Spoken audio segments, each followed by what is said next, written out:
just refer to this place as Northwood 2.0. All right, Northwood, thank you for joining us in Tingalpa, Queensland. That's horrible. Was that an Aussie accent? That wasn't. All right. No, today we're in Queensland. We're down under from people from down under. We got Joel Cornacchia. Utta made the trip just for this. Flies out in a few hours. Oh, and we have special guest Graham Fyfe. Fyfe, how do you pronounce your name the best way? K-I-N-G is how you spell it. Oh. I'm joking, man. Fyfe. Fyfe is proper Scottish way of putting it, but Fyfe is good. What's your middle name? I don't have one. Nicolaj. My mum was very adventurous. My dad's name's Graham, and she couldn't be arsed giving me a middle name, so she thought long and hard about it. Just took your dad's name exactly. And then that was it, mate. Job done. Yeah. So today I'm glad you asked. My middle name is Ian. It was after my grandfather. I'm glad you asked. My middle name is... Dab me up, bro. Yeah, fam, dude, fam. Oh my God. You've No, heard we're it not a million fam. times. Yeah, no, fam. No, we're not. I know. You couldn't cut it in my family, dude.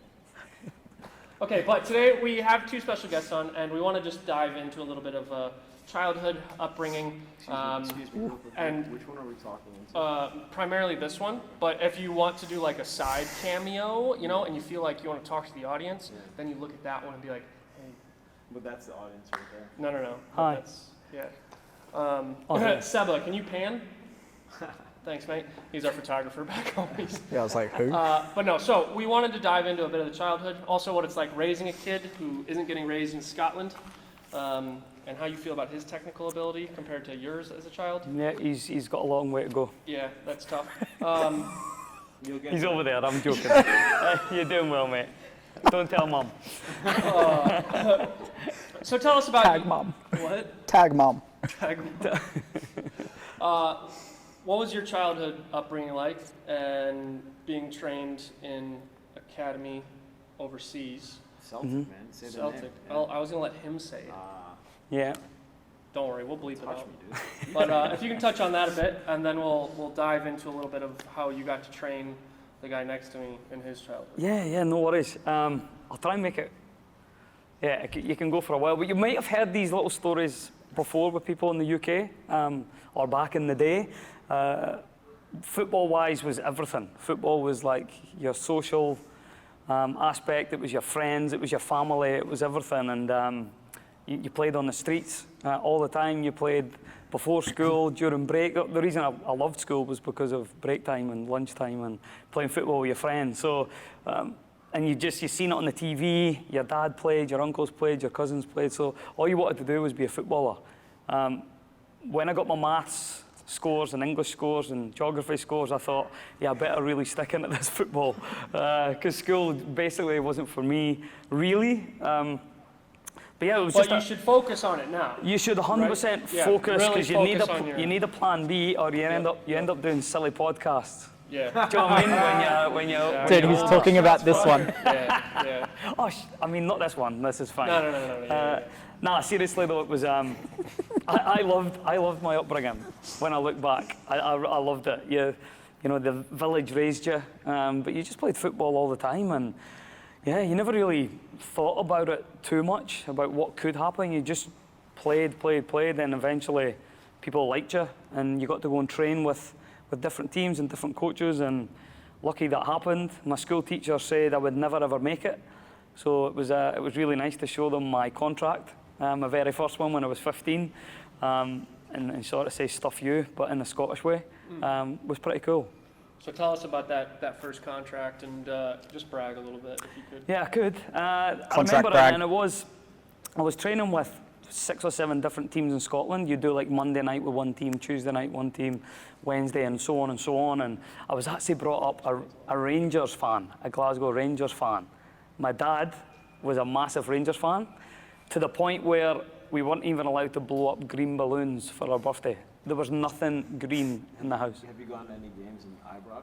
I've been to a few games. I went to a few, mate. And I was really young, but luckily, and this might sound a bit weird, he left when I was 9. So he just decided to leave one day. You know, he was one of those dads. How old's your son? My son is 8, so he's got another year. And then you'll know that I'm not like my dad. See, where did his head go there? Then you learn from people, you know, the good and the bad. Not even a year. When are you 9? Serious. Oh my God. When are you 9? Next month, okay? So you got a month. But he was, I can make heart of it. I actually doesn't bother me because it sort of makes you, you know, grew up fast. you grow up fast. But then I got to go and play for Celtic, which was cool. The coach came knocking, he must have knew. And yeah, eventually signed he must have knew that was happening. And eventually got my contract, trained with them more than the other teams, and then eventually they signed you on when I was like 12, 13. And it was only them then. It was pretty much in a little area like this where one coach would train you and get it's a good place. Get your techniques up, sign the contract. And I actually remember at school, I got the headmaster, I don't know how he got the message to it, but he went, okay, can Graham Fyfe please come to my office? Now, the only time I'd ever been to the headmaster's office, about 6 times, was for getting into trouble. So I was actually shitting myself. And I had a friend called Graham as well, so we weren't sure what one it was, but we both went up and he said, no, it's you, and I got pulled down. I was like, no, what have I done, or what has he caught me doing? But it was to say congratulations, because Celtic got in touch with the school to let them know, so it was pretty cool. Yeah. That's cool. So when did you, actually let's touch on that. So you're only getting in trouble if you get caught, right? Proper. Okay. Is that the message you teach yourself? 100%. Absolutely. 100%. You gotta be you gotta be street smart. You know, you gotta be street smart. I don't mind it. All right. So you were with Celtic for 4 years. It ended up, because I played. You train with them. Where I was in Scotland, it was about 2 hours away from Glasgow where the games were. So you train in your area with a Celtic coach. He would come and take like the best 4 or 5 kids in the area, where other teams would take the best 100 kids, or the other 100 kids. But they were really focused on the best 3 or 4. And then you would get the train through on a Sunday morning and go and play games. So I'd done that for 2 years, and then moved to Glasgow for 5 years. So yeah, ended up about seven years I was at Celtic. It was cool. All right, so we're going to pause on that for a minute and then come to the Australian, and then you can talk a little bit also on the training side of it. I love it. So you growing up, right, Fyfe was one of your coaches for a little bit. What was your training regimen like in comparison? What's the Australian training regimen like in comparison to the UK? Joel. We,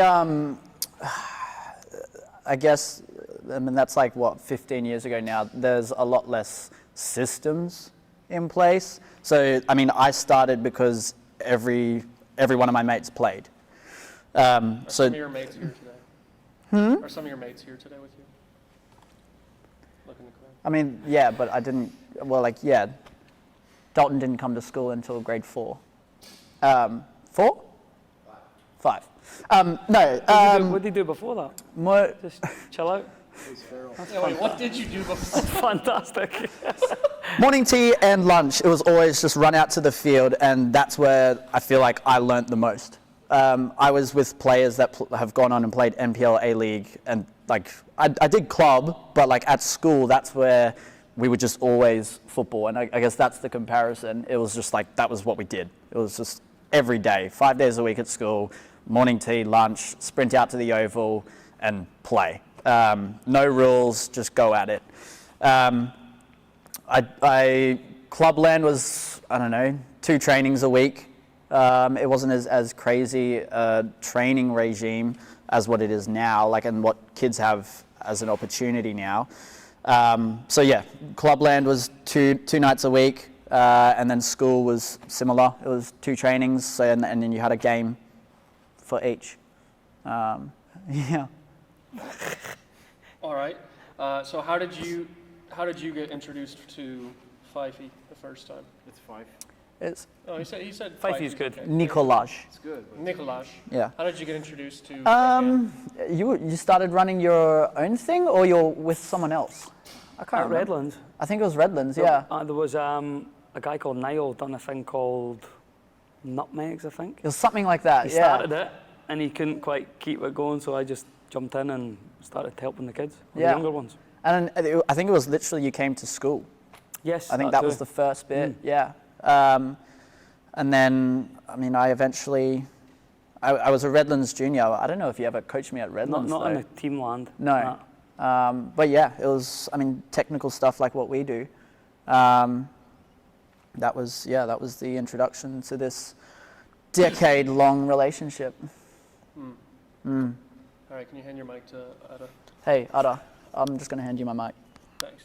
Oh, I just feel like for the Australian viewers, we got to touch in on a bit of the American upbringing, what you did, what your club scene and school scene. Well, I hadn't started playing club until I was 15. My childhood was spent like what Fyfe is talking about. I mean, just morning to night. Most of the time alone, because I don't know, people don't play it. Oh, dude. I don't think my dad's ever gonna watch this, so let's throw him. right there. Yeah, let's throw him under the bus. Oh, Hey, look at him showing off because and that says everything. No, it's a good thing you bring up the dad. My dad held his attention and his affection hostage because he was possessed by the game, and I felt like I had to, become really good so I can get his attention the way that the players on the TV can get his attention. So yeah, I just went out, I saw the ball and I was like, how does this work? And, that was our culture. I just go out, play, compete, kick it about, juggle, dribble, shoot, and you just, be a competitive little animal. And, it's nice to see you come out all the way over here and see that kids, there's a shade of it. It depends on where you are and the nature of the camp or clinic or club, the type of stuff that they're doing. But you see it in the kids, so that's been very nice. Happy to share it with them too. But yeah, I think you can kind of assume when you meet somebody in this world, you spend some time with them, they love the game, you pass the ball with them a few times, you can kind of assume like there were a lot of similarities between how you spent your youth. So, yeah. Who's Reed? Hey, don't put me on. He's head trainer at Barrington, greatest guy in the world. I can't look at the camera. I can't look at the camera because there's 7 people sitting behind it. It's super weird, but actually he's looking away, and Dalton's probably swiping on Hinge right now. Tinder. Tinder.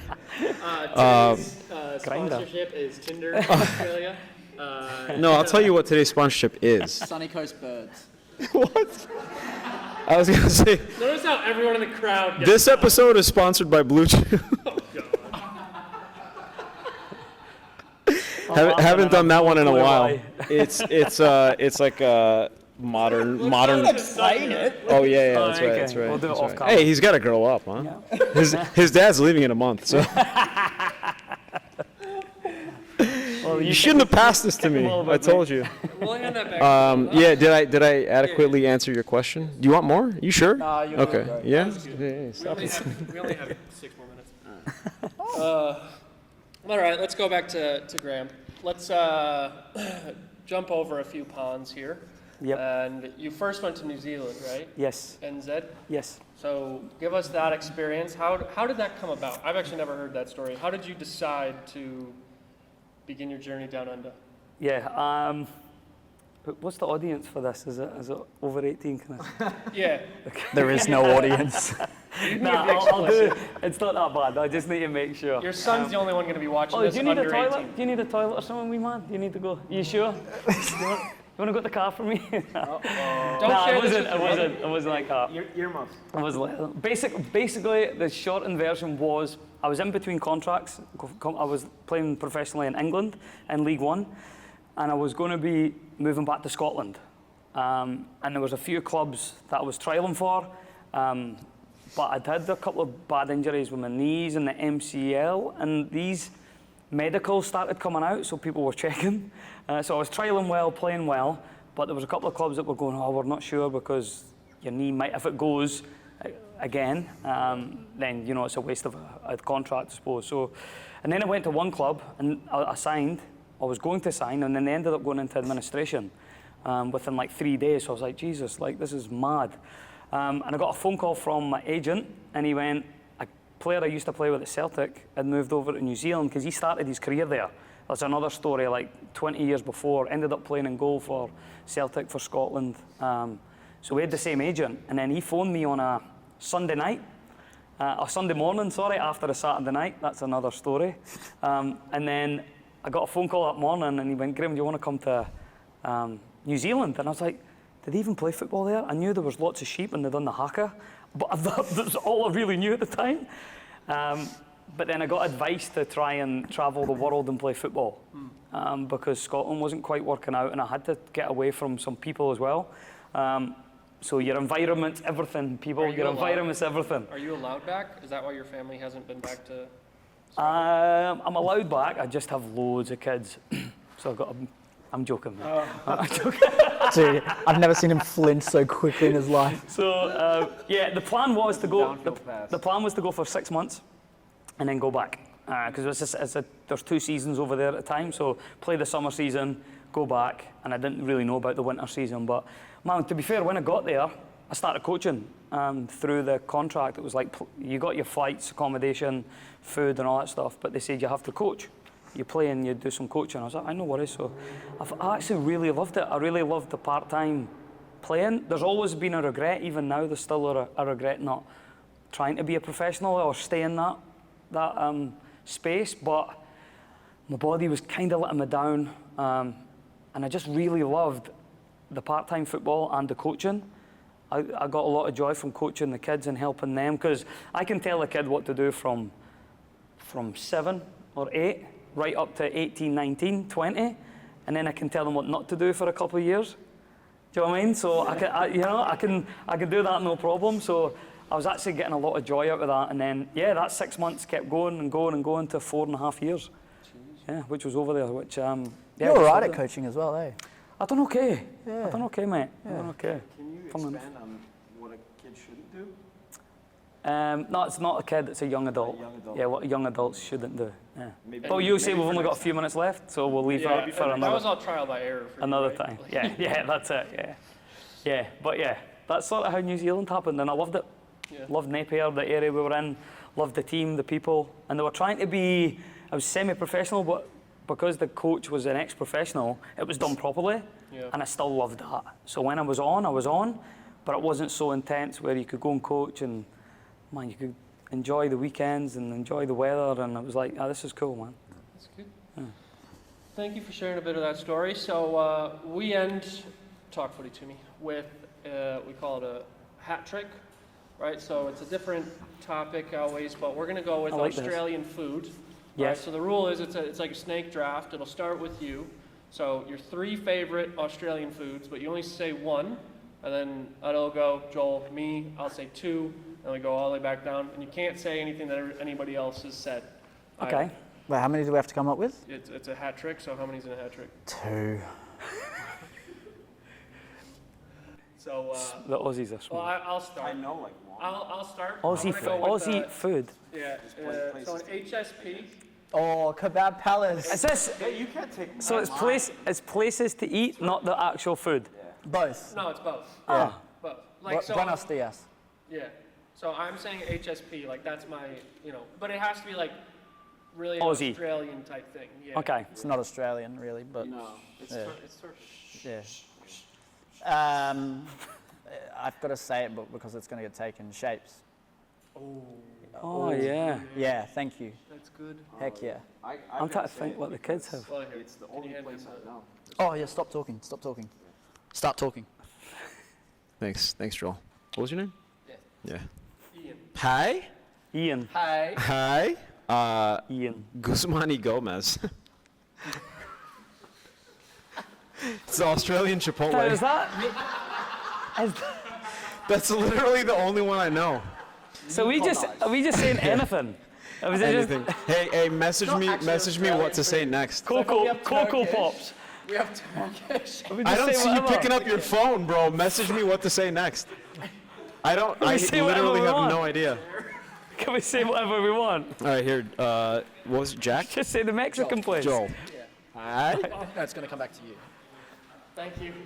That's me now. You're right. So I'll literally just say anything. Joel's dad, everybody. You have to Joel's say dad. two. Okay, thanks. So,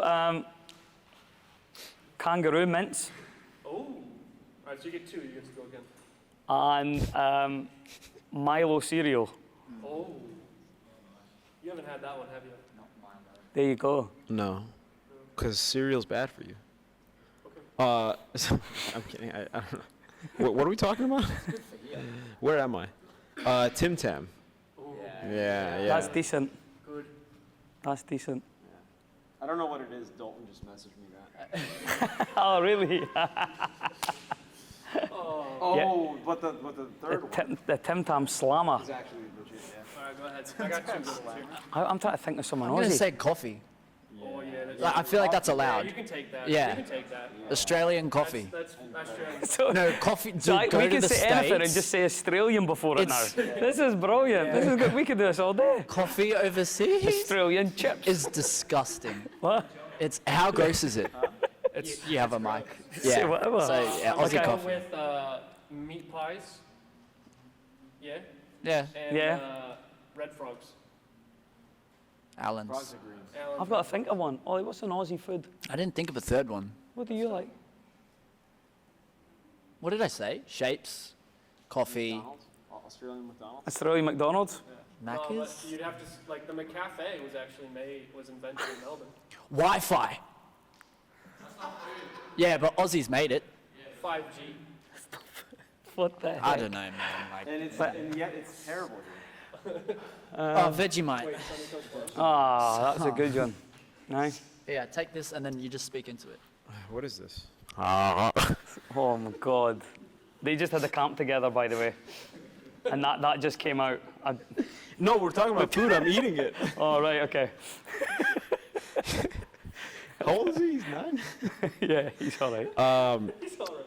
Now, this one has, I don't know one. this is of great cultural significance to myself and the Aussies. Because you're Aussie. No. Now you are. Hey, 1%. don't make me call you the word. Anzac cookies. Oh. You know, It's a good one. did have some, yeah. what was it, 19... It's 2025. No, hold on. 1915, the Aussies landed in Gallipoli, which is modern-day Turkey. Got their asses handed to them and went back home. No, I'm kidding. I'm kidding. Is it true? Well, what came out of it is an incredible cookie. He brought biscuit. Yeah, cookie biscuit, tomato. Cookie biscuit. It's a synonym, dude. It's a synonym. Synonym? Anyway, Cinnabon. I had like 3 of them. By I took one to attention. the shower. That's how good it was. Yeah, thanks for that. And I can hey, this is a microphone. I'm just talking to it like this. That's decent. I got one. Got my one.